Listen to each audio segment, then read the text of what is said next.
in you the hope of glory. I want to tell you that there are many Sundays when I resonate deeply with the readings that we have. I feel like I'm in sync. I feel like I can hear the voice of Jesus. Sometimes the words fly out of my mouth. I can barely, like dancing with my older daughter, I'm hanging on for dear life. You know, the words really just come, and that is the blessing of our relationship as a priest in a congregation. So many Sundays I feel so uplifted, and I'm so excited to share the good news with you. Trust me when I say, this Sunday ain't one of those times. I should be sitting next to you and listening to somebody else preach this message. I am not on native soil here. The reason you're here, the reason I'm here, here, is because we're so similar. Many of us grew up with an ethic of very strong work. Some of us, I had heads nodding in Vail, kept, and all these years, the very first paycheck that you ever received. I still have my first paycheck from Winn-Dixie grocery store when I bagged groceries in Tampa, Florida a long time ago. We grew up with that Protestant work ethic. Does anybody remember when it was a privilege to have a job? Does anybody remember when it was a privilege to go to work?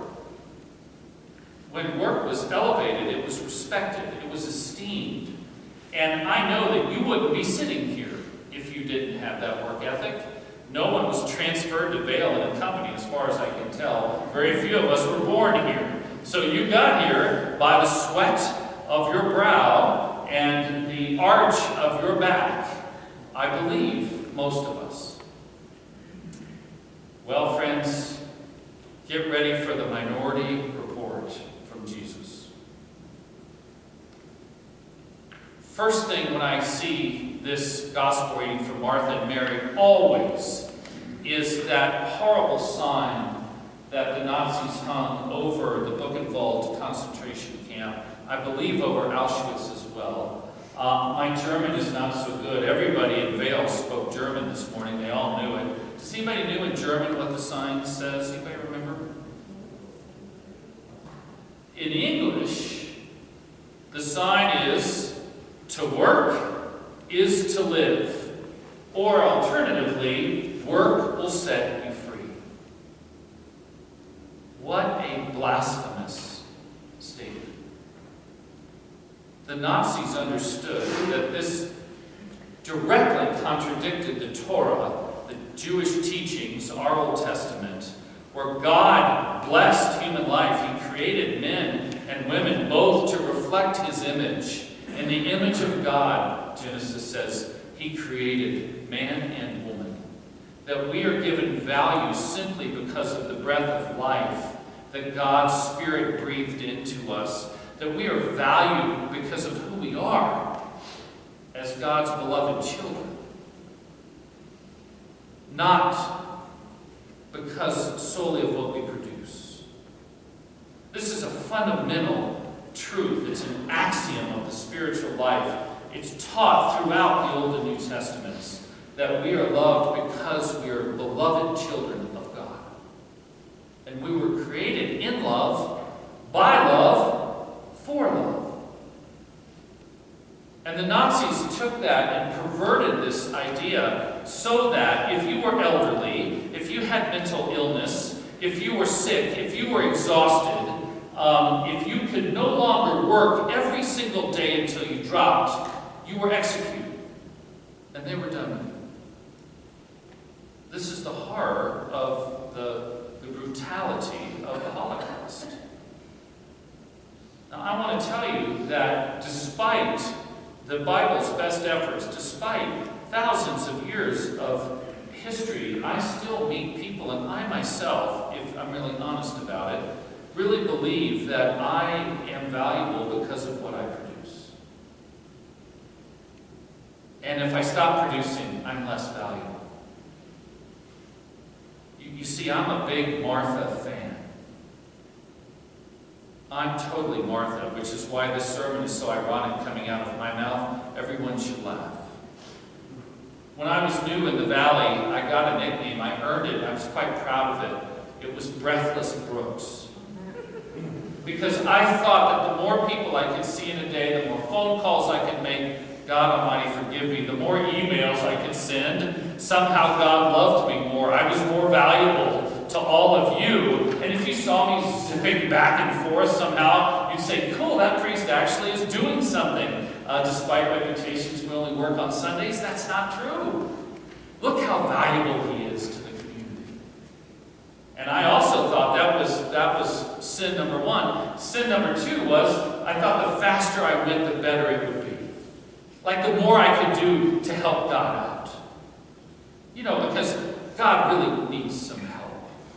So if I'm involved in it, it's just going to be better. Right? And so many days, if I had holes in that schedule, I'd stuff it with something else. Somebody else, another appointment, another visit, something else. Because God likes us to go very fast for Him. So I'm a big Martha fan. You know, Martha makes the trains run on time. Martha's the one that makes sure the bills are paid, that food's on the table, clothes are in the closet, gas is in the car. Martha, by God, makes the world go round. Martha sits on our finance committee. No Martha, no finance committee. I mean, who pays for all this anyway? Who's worried about who's worried about the pipes not bursting over your head, right? You don't worry about that. I preached about the foundation. Martha worries about that. Who sets this altar? Everybody, right? I think there are a few Marthas. I'm a total Martha. Hi, Jesus, nice to see you. Let's get to work. And then I run headlong into this very challenging gospel. Oh no. There's Mary. Oh no. What do I say to you? Isn't it amazing that Luke, the master craftsman of the story of Jesus, the master writer, through 5 language translations, can actually, in about 5 or 6 verses, present one of the most compelling stories in the New Testament. This story is unique to Luke. We meet Martha and Mary in all the other Gospels, but never this moment. It's only here. It's after the Good Samaritan. It's after stories about Jesus doing all kinds of activist stuff. And I've loved preaching it to you. He's healing over here. He's calming the storm. He's making sure that people have food that need food. And the leper, no problem. He's raising the daughter of the synagogue official of the centurion. Jesus is going and doing and going and doing, and that feels great. He tells the lawyer in the Good Samaritan story, love the Lord your God. Actually, the lawyer answers Jesus about what the law says. Love the Lord your God with all your heart, mind, and soul. Everybody got that? Right? Love your neighbor as yourself. Well, that means you have to go do stuff. So that feels fine with me. I got it. We have to activate God's love. Then he tells the story of the Good Samaritan. And at the end, he looks at the lawyer and says, go and do likewise. I had a ball with that sermon last week. No problem. Because we're doing stuff. We're being Martha. Then, Jesus is on the road. He's invited into a home. 2 sisters, same family. And one of them is us. One of them is making sure that everything's okay. Everything comes out in the etiquette form of that time exactly as it's supposed to. Martha's in the back, busting her hump. That's a translation from Scripture. And where the heck is Mary? Women were all supposed to kind of serve and do that. Where is Mary? She's floating as if food's going to come down from heaven. Have you ever known Mary? Mary's the one at the party walking around like going, wow, this is cool. Look at all the stuff that's happening. No responsibility at all. What is she thinking? It just kind of happens all around Mary, and she's kind of good with it, you know? I mean, what the heck? How in the heck is she supposed to? She doesn't care. It's no big deal to her. I mean, it's just all good. Because it all happens around Mary. She's totally, to use a biblical term, clueless. Don't you know Mary? Doesn't Mary get on your last nerve? Right? You know, we're cleaning back there, and Mary's out here visiting. She's having a great time. Oh, drives me crazy. So, Martha is going to have a Mary smackdown. This is kind of sister smackdown. She goes to Jesus and she says, what the heck? Now the language is really interesting in this passage. She says, Lord, do you not care what's happening? Do you not see all the work that I am doing? Do you not appreciate everything, you hear the tone, that I've done for you right now? Has anybody heard that Martha tone? It pops out now and again. And she's waiting for Jesus to give Mary hers. Hey, Mary, huh? Okay, right? Clue in here, okay? You've got responsibilities. You've got stuff to do. You can't float around. Stuff doesn't grow on trees. It doesn't fall down from heaven. Get in there and do your part. Everybody with that? And what happens? Jesus turns to Martha. You can see the face of Jesus even in a woodcut. You know it's coming in Martha. You know it's about to be a Martha smackdown. This is not what's supposed to happen. Martha says, do you not care? The last time those words were used in the gospel, the disciples are in the back of the boat on the Sea of Galilee. A storm comes up. They're all about to drown. And Jesus is sleeping in the boat. And the disciples, anybody remember that? Say, do you not care that we're about to drown? It's an interesting choice of words. Jesus says, Martha, you're so, and what's your word say printed? Distracted. Do you see that word? That is not the right word in Greek. The word is overwhelmed. Overwhelmed. Martha is overwhelmed. There's not enough of her and too much of everything else. This is a moment that Marthas have to face. We cannot work hard enough, or long enough, or fast enough to fix it. That is a lie. It will not work. And everything we've been taught, and our natural inclination to lean in more, will not make it better. She is absolutely overrun. Just like so many of us get overrun. Jesus says, Martha, you're overrun. And when you're overrun, what happens? You get anxious. It's used only, this verb, one time in the entire New Testament. And it's right here. Jesus, the verb actually means to be in an uproar. Nothing's making sense. Nothing's at peace. Nothing's being fixed. You're running around and nothing good is happening. Do you notice that Jesus ties activity with anxiety? Because in our world, the more activity, the more anxious that we get. And Jesus says, Martha, you've made a critical error. You welcomed me into your home, but you haven't been with me ever since. Mary has chosen the right portion, it says in the Greek. And it will never be taken away from her. Mary's not on the finance committee. Mary's not the one hosting dinners. Mary's not the one making the trains go. Mary's floating through life. But she has chosen in that moment the better portion. let me show you the 3 verbs that I read, that I saw. I've taught this story for 20 years, and I never saw the words. The first verb that is mentioned in this story is welcome.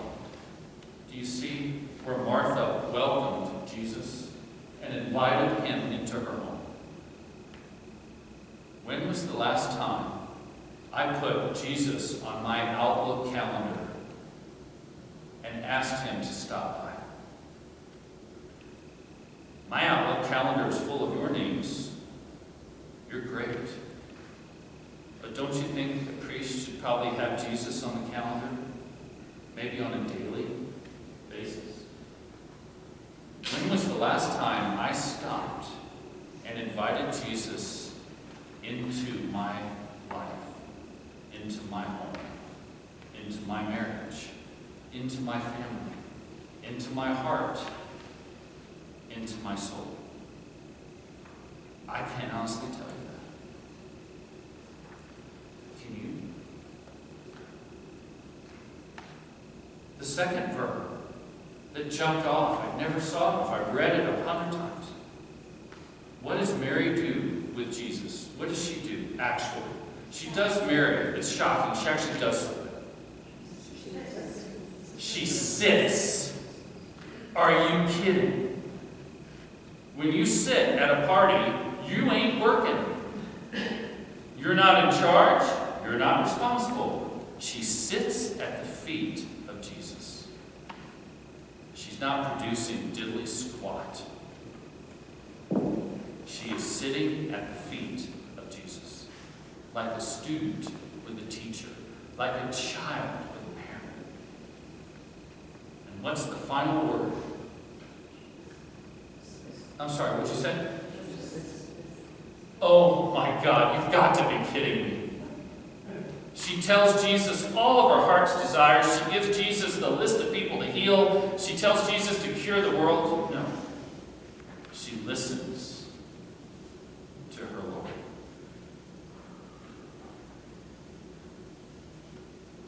Listens to her Lord. Friends, you are listening right now to the worst listener in the world. Priests are trained to talk, not to listen. I tell the story from time to time. I went to a befrienders training. That's a pastoral care ministry that trains lay people and clergy to be with other people. And we had the whole morning was on listening to people who were hurting. 30 people around this training. Deacon Steve and I are together. This is when we were kind of earlier in our relationship. And 30 people, and one of the 30 has a laptop typing what's being said. Can you guess who the one person was? So we have a break mid-morning. Steve leans over to me. Brooks, I need to tell you something. Hold on, Steve. I'm just getting the last part of what she said. Brooks, I need to tell you something. Hold on, Steve. He says, close. I'm translating now. He said more. Close the laptop. And listen. I said, well, I'm taking notes about how to listen. So I closed the laptop, and all of a sudden I saw the faces of all these other beautiful people. I learned more about listening than I had years of seminary. Because you actually can't sit and listen with anything in between. I was married for a decade before I asked my wife. She said, you're not listening to me. You know these productive conversations? Yes, I am. No, you're not. Yes, I am. I can go all day. I said, honey, what do you mean when you say listen? I've preached this before. She took my hand, she pulled me over to the couch, she sat me down, she put my hands together like this, she oriented my face to her. And I said very sensitively as a husband, you have got to be kidding me. This is what you mean by listening? I can't listen like that. I mean, you know, I move, our family, everybody moves, and you just talk past each other. She said, when I listen to you, where am I sitting? I said, well, that's not very fair. Come on. That's what you meant by listening? We were married 10 years before I even understood what she meant. I'm a terrible listener. What does Mary do? She stops and she listens to Jesus. When was the last time we stopped and sat and listened to Jesus? Friends, Martha does make the world go round. But maybe just today, we could try. We could explore a different way. A way of Mary. A way that we're not prepared.